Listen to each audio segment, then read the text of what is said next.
It's been an eventful week with stories that spark debate, reflection, and conversation. Up next, it's time for our sit-down interview segment. Stay with us. Welcome back to Showtime. My name is still Chimelli, and this is our interview sit-down segment. Tonight, we're spotlighting a very soft lady. She has a voice that doesn't rush you. Rather, she pulls you in. Abuja bred, soul-rooted, and quietly redefining Nigerian R&B with honesty and heat. Her music lies somewhere between vulnerability and confidence. She doesn't chase noise, but she creates the mood. Ladies and gentlemen of the audience, please welcome Nunu Eluma in the studio. Hi, I'm not coming for myself.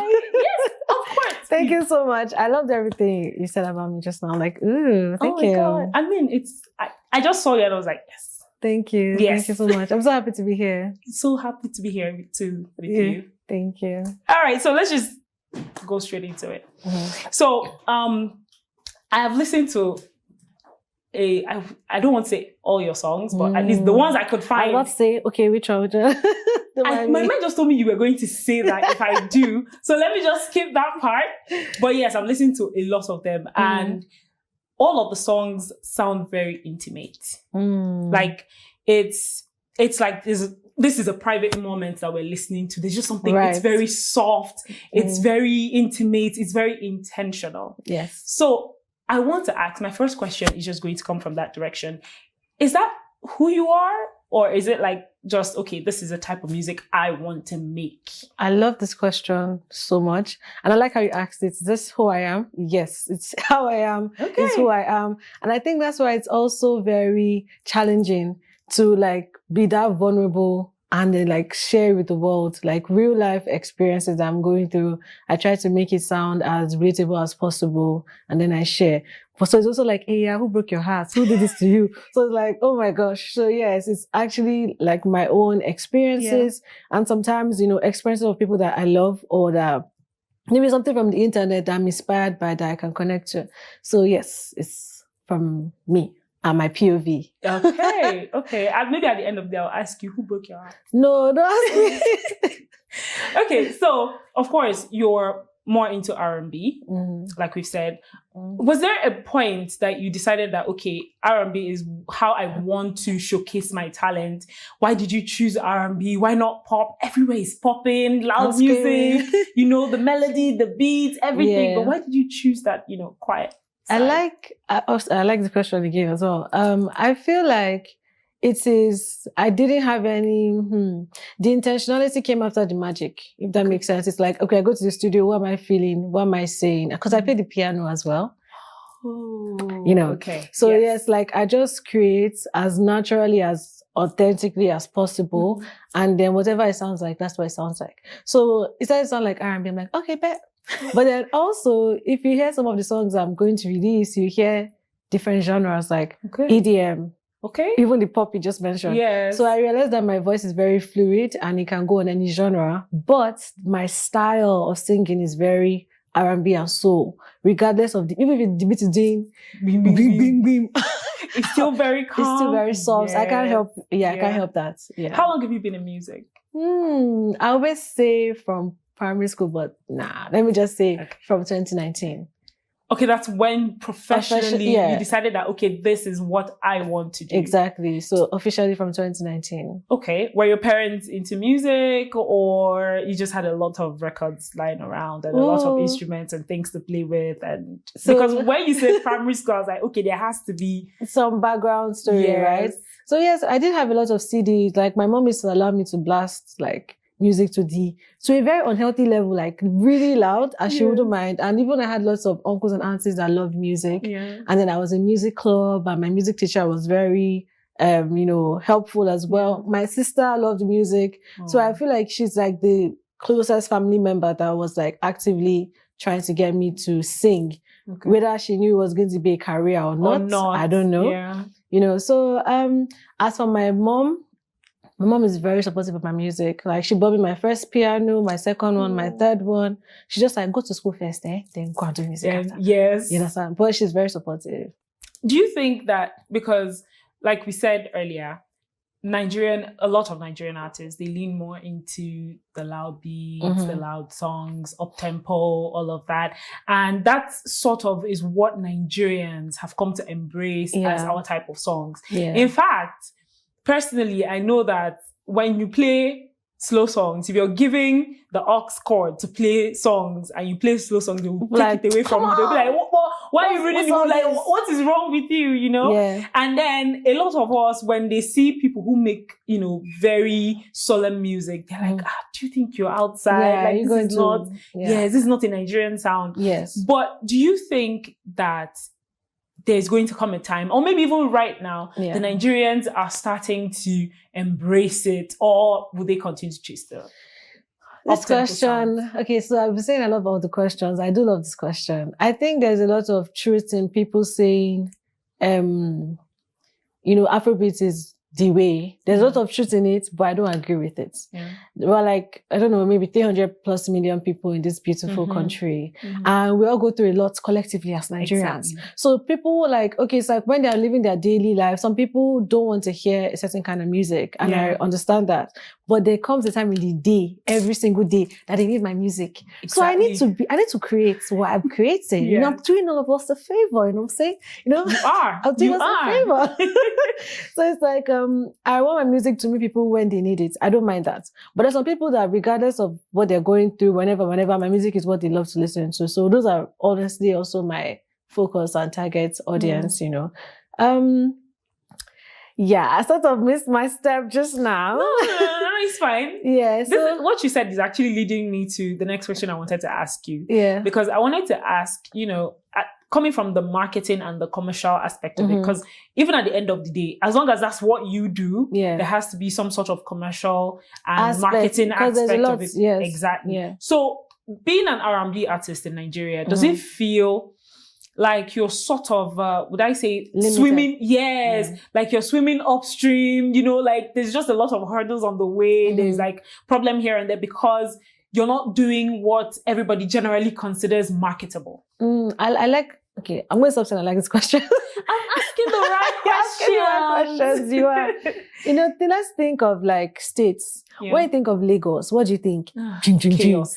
Everything. Even if you're not moving, Lagos is moving you. Yes. Do you understand? When you come to Abuja, I feel like we're calmer. If you hear of Jos or Imo State and other parts of Nigeria. So I feel like our music also translates with the environment. Okay. Right? So there's that. It's like we're 300 plus million people. There will be Adeles from this country. And maybe that's Nunu, you know. Yes. There will be different kinds of musicians, different genres from this country. So I think we're at a time where Nigerians are embracing it, but maybe not well enough.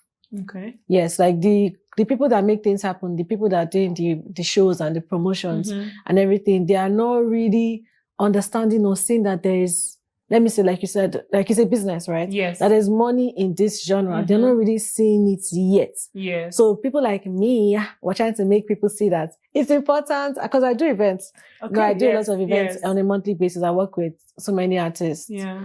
I've worked with maybe over 200 plus artists. I've done over 100 events. Just trying to push this kind of music, not just R&B, but anything that is not Afrobeat. I did for you. I did events. So you're sort of like the anti-Afrobeat here. Not like anti, but like, okay, we can coexist. So you need to give us space. Thank you. We can coexist. And they're not giving us space. So I'm trying to create the space for me and any other kind of artist that, you know, makes sense. Yeah. That to fit in this path. Yeah. But you know what's funny? Afrobeat is something that has actually helped me. There was a time when I was in a program and I was listening to Ashake 7 a.m. every day for like 2 weeks. So that I can wake up happy. So I do understand. Why people leave. I understand. But there's a need for what we're doing, regardless. Actually. So you are an independent artist. I am. So that means you've never had, or have you, maybe you have, have you ever had this pressure, still around the, you know, business aspect of it? Have you ever had the pressure to make your music more commercial in the Nigerian sense? Sure. Okay, please just tell us the one that...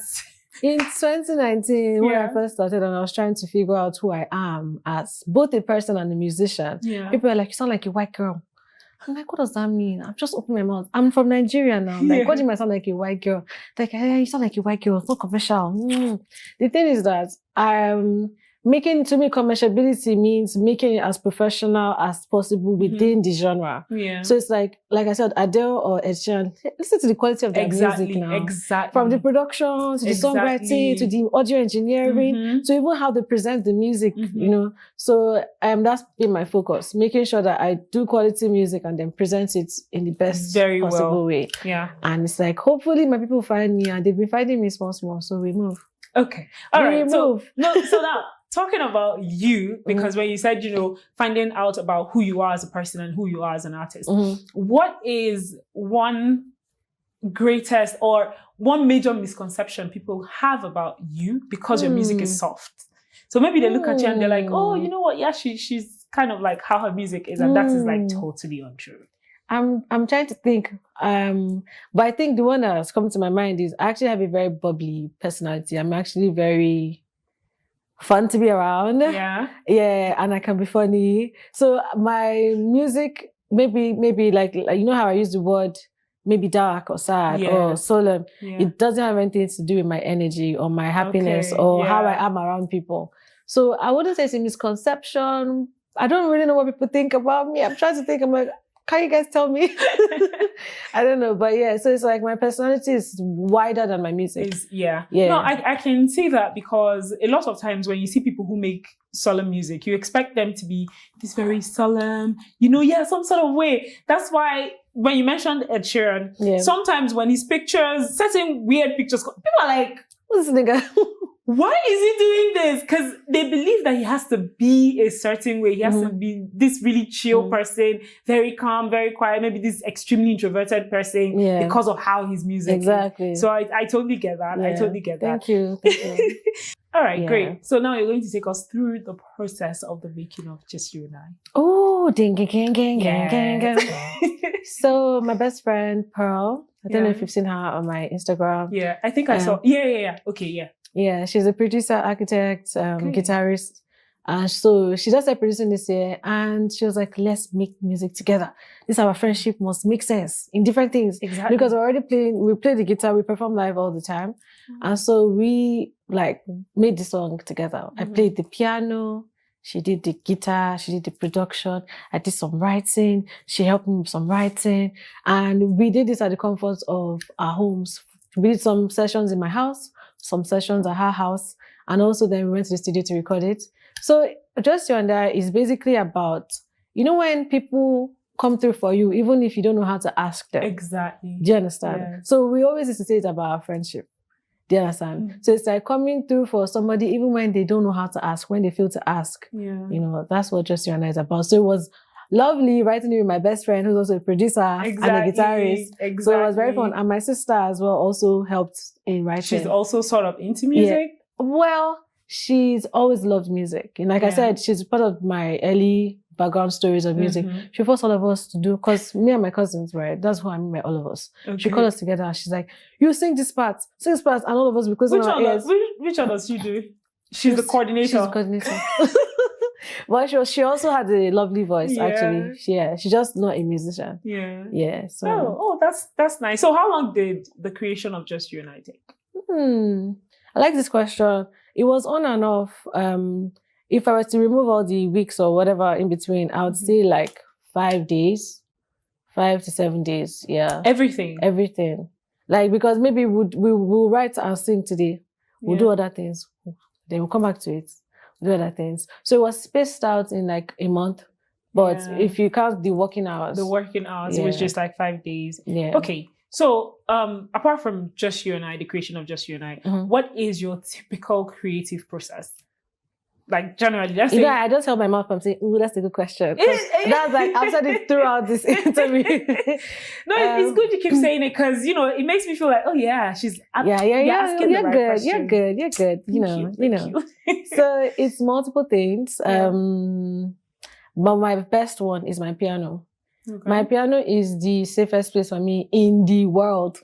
Not to be dramatic, but it's like, if I don't know what I'm feeling, if I don't know where to start from creatively wise or whatever, I'll just go and sit by my piano. I'll just be poking it. Like, until I like a sound, you know, and then I build the chords from there, and then I might show it to my producer, and then, you know, right now, Pearl is like the only person I'm working with, but I have other people. I've worked with Brume, I've worked with Sule, so many people. But yeah, like, I just send it to the producer, and it's like, oh, what can we do with this? And yeah, there's that one. Then there's also the producer is like, no, I have a beat for you. But typically, we always remake it because somehow it just doesn't always just fit as is. Yes. It's just like an idea that cannot be reworked. Yeah. And then lastly, I've gone to like YouTube, you know, and maybe I want to experiment and I say, Ishade, I'll do X area star beats. Exactly. Something that takes me out of my comfort zone. And then I try to write to it. And then I share the piano version of that to the producer so that they don't, I don't know, so they're not influenced by the YouTube beats. Yeah. And so what I give them is just melody. Yeah. So yeah, but the best one, my piano. Is your piano. So you don't always start from writing, because there are a lot of people that have told me that, sometimes it just, you know, they just start writing and it just like flows. No, I feel like I'm growing as a writer. People are like, it's not that I wrote this song and this song. Yeah, writer now. I'm like, like I'm not yet taking that, you know, responsibility of being a writer. I feel like I'm still growing. I always start with melodies. So if a beat is playing, I'm doing the la la la's and everything, and then it starts to come. Yeah, and then I realized I'm actually saying something. There's something in my la la la's and my gibberish. Yes, exactly. And then I realized that it's from an experience. Yeah. Then I really now pull and lean into that, and then build. Okay. The story. All right. So I'm going to take you back to something you said before. You talked about finding yourself as a person and then as an artist. So I was wondering if you could, you know, tell us what part of yourself you feel like music helped you understand better. I'll say all of me. All of me, because like the music helps me to be, if like sad or vulnerable, I can pen it down, I can journal.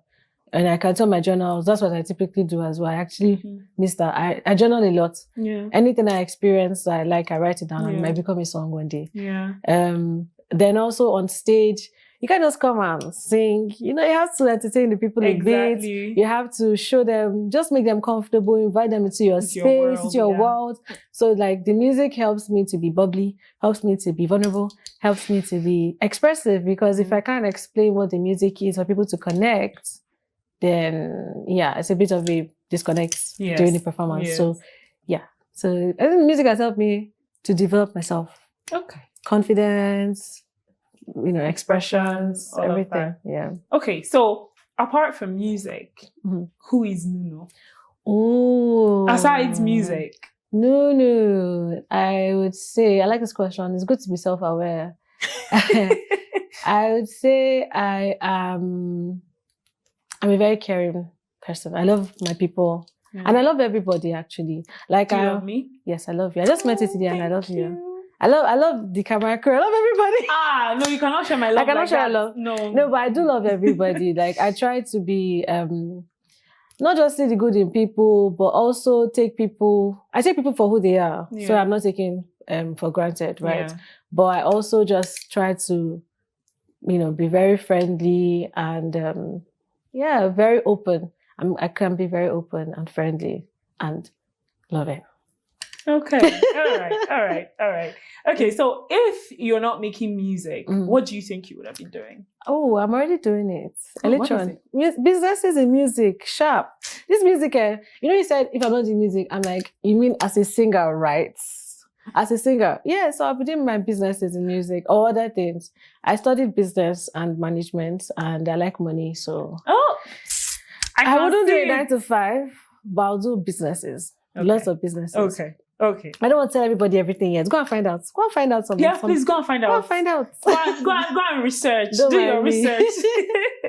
Okay, so what is next for you? You talked about the song that you've dropped. You talked about a few songs you're about to drop. So what is next for you? What are we expecting? When are we expecting? Oh, expect something in the first quarter. 1 or 2 or 5. I don't know. Or 10. It depends. You know what I'm saying? We're working on so many things right now.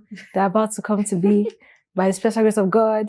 So more music, more shows, more connecting, and by God's grace, bigger stages, like global stages, digitally and physically. Okay. That's what we're working on. Okay. All right. So another thing before, because we would like you to do something for us, just thrill us just a little. Ooh. Just give us something. Whoa, but my voice. Before then, when you talked about money, I wanted to on TV pitch myself. Yes, that's right. I don't know if you need, like an assistant or an intern. I could start there. I can build from the ground up. I know about music. I know about entertainment. And you can see we're flowing. You love me. I love you already. Exactly. Like, off camera, we spoke for 10 minutes before we started this interview. Exactly. Yeah. So I'm trying to pitch to you. So I don't know if you're going to. You're already in. You're accepted. In front of the world, in front of everybody. Thank you. So that you can quote me. Yes, I will hold it. I want to screenshot this part. I keep it. Keep it. Yeah. Yes, evidence. That's fine. All right. So we'd like to hear just a little something from you before we round up. Because unfortunately, I have a lot of questions, but time is against us. Yes. Okay. So this is just you and I. I lost my voice this morning, but no excuses. We'll take you as you are. Thank you. Your eyes, they tell me a secret. I see the scars through your heart. You never want me to notice. I felt it in your silence. Let's get lost in this moment. We'll weather this storm together, just you and I.